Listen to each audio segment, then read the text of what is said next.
let's talk about week 4. It's kind of like the prelude to the quarterway point of the NFL season, even though it's like an 18-week NFL season now with 17 games. But this is kind of like the point where, just like the last 2 weeks, these teams are still trying to find like who they are. But some teams like the Rams, the Cardinals, the Bucks, they probably know where they stand, how they are on both sides of the ball. But for other teams like the Jaguars, the Jets, the Niners, or the Bengals, or the Eagles, like they're still trying to find like their identity. They're still trying to like establish a rhythm. So these week 4 games are kind of like an opportunity to make sense of that, to accomplish that goal. So let's take a look at the very first game of this week 4 slate of games, and we start with the great Thursday night matchup between the Jacksonville Jaguars and the Cincinnati Bengals, in a matchup that is consisting of 2 former first overall picks in Trevor Lawrence and Joe Burrow, the 2 first overall picks from the last 2 drafts. And is anyone really excited for this matchup? Really, man, we had such a good streak with good primetime matchups on Sundays and Thursdays and even Mondays. Now we're just back to blowout city, bitch. So yeah, these are 2 pretty bad teams, like essentially 2 rebuilding teams. So I mean, at least it's not on Fox. It's not on NFL Network and Fox and Prime Video. So at least it's not on a national scale audience. But still, I just don't really care that much. I mean, there's more skill talent on the Bengals. I mean, they got Joe Burrow and Jamar Chase. But other than that, not much. So I'll go with the Bengals, I guess. So then we get to the Sunday slate of games. In the morning, I'm making some Tennessee Titans.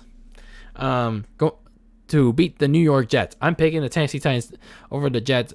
So the Titans may not have A.J. Brown and Julio Jones for this game due to injuries from them respectively.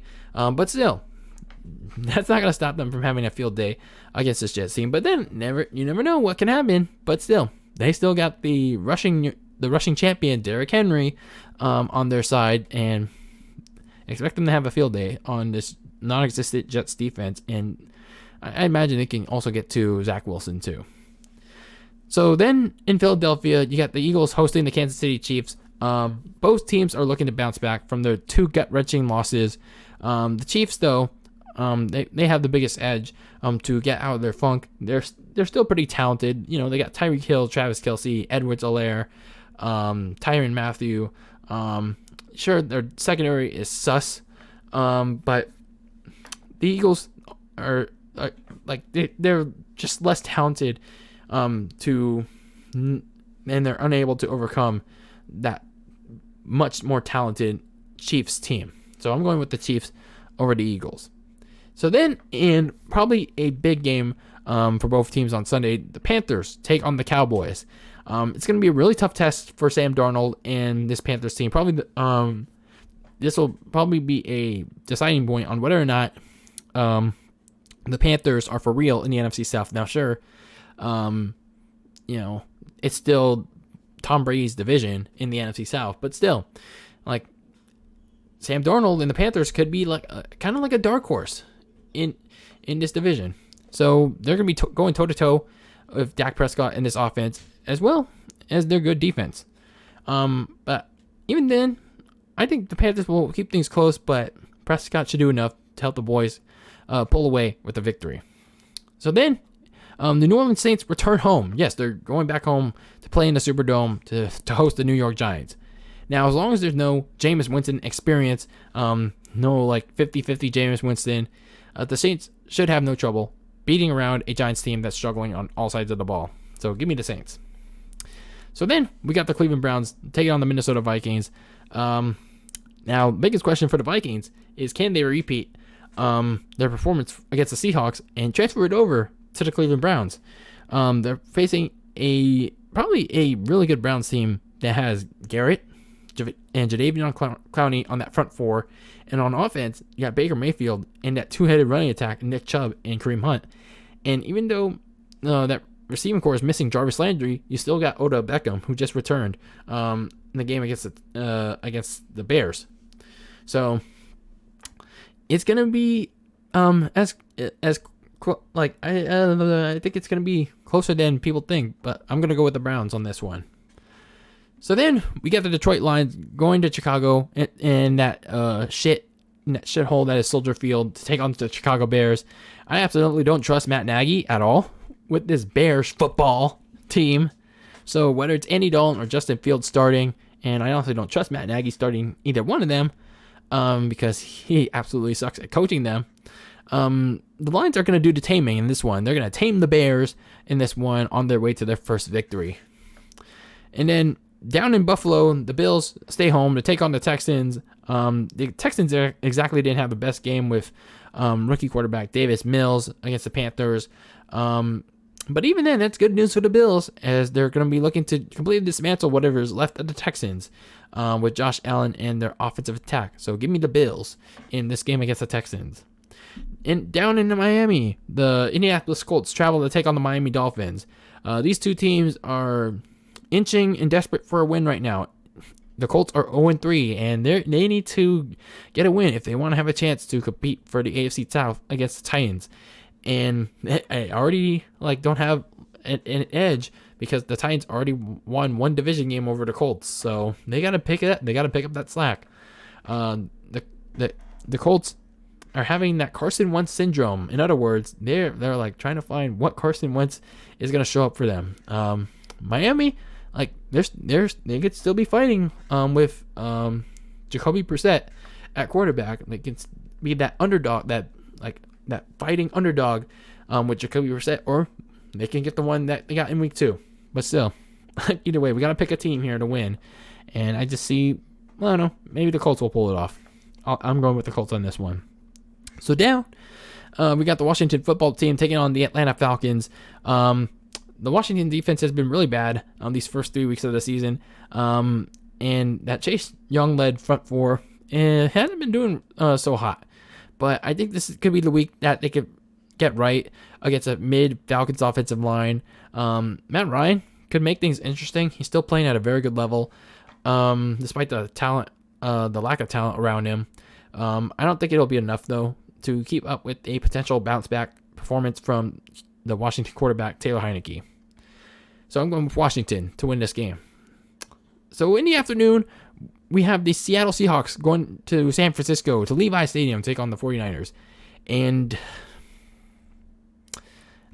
I really don't want to do this.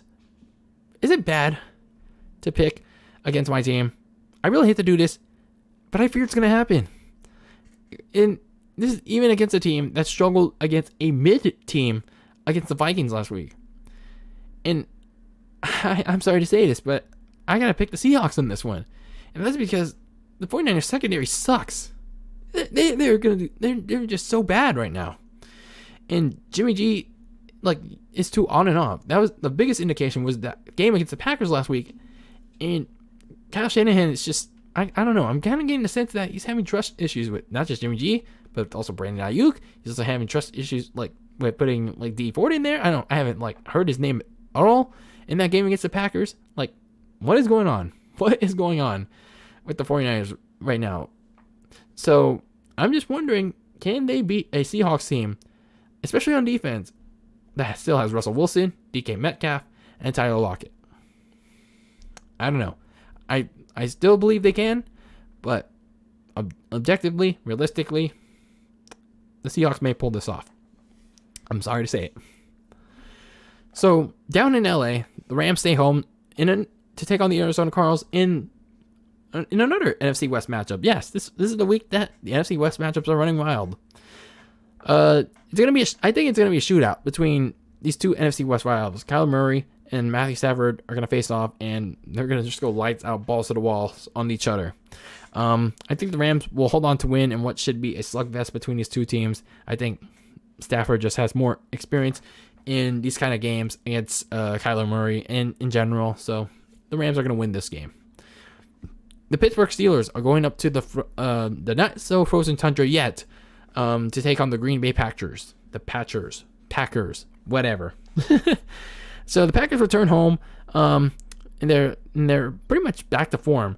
And they're going to be facing a offensively struggling Steelers team, and look for the Packers to continue to have the Steelers continue those struggles, because they're going to be looking to limit Chase Claypool and Juju Smith-Schuster on the receiving end, and whoever the running back is, Najee Harris, on the running game. So look for the Packers to get after Big Ben and limit that offense. So I'm going with the Green Bay Packers.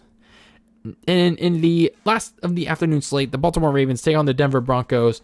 This, like I said, it's going to be a big test for the Broncos in this game at home, because they're going to be facing some real competition now. No more Jets, no more Giants, no more Jaguars. You're going to be facing a real quarterback now in Lamar Jackson. Now, sure, like Teddy Bridgewater can make this game interesting against a suspect Ravens secondary. But I think in the end, the Ravens will hold on. I think they're just a little more talented on offense when they have Lamar Jackson, Mark Andrews, Hollywood Marquise Brown, and they also got literally the best kicker in the game, Justin Tucker. So I think the Ravens will win what I think could be a close one. I don't think it'll be a complete blowout or like a runaway game for the Ravens. I think this Denver team will push the Ravens to their limit, but the Ravens will hold on to win.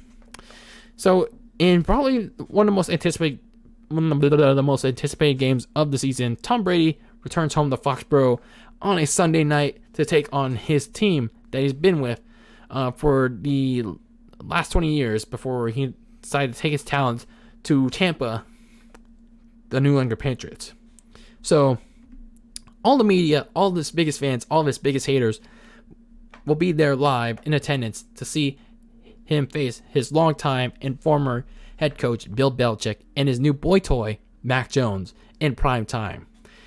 Now, Brady will probably be given a welcome home reaction, a happy, a praising reaction from this Patriots fan base, but expect Brady to bounce back from his performance against the Rams, and he'll probably take out some of that frustration and aggression from that loss and transfer it over to a win against a still suspect defense on the Patriots and a still inexperienced Mac Jones. So I'm going with Tampa Bay to defeat Brady's old team, the Patriots, on Sunday night. Now in the Monday night closer for Week 4, the Las Vegas Raiders traveled to LA to take on the Chargers. The Chargers have another important divisional game in the form of the Raiders. These two teams have pretty good records. They're both rolling. They've been playing really good football and strategic football too to start the game. It's gonna be a real grit and grind game. Like, it's gonna be a battle of like who can like outwill and outsmart each other. I think Justin Herbert's talented skill set will help the Bolts escape with the win at home and hand the Raiders their first loss. So I'm going with the Chargers on this one. But then again, anything can happen in Week 4. Anything can happen in the NFL. So those are my picks for Week 4.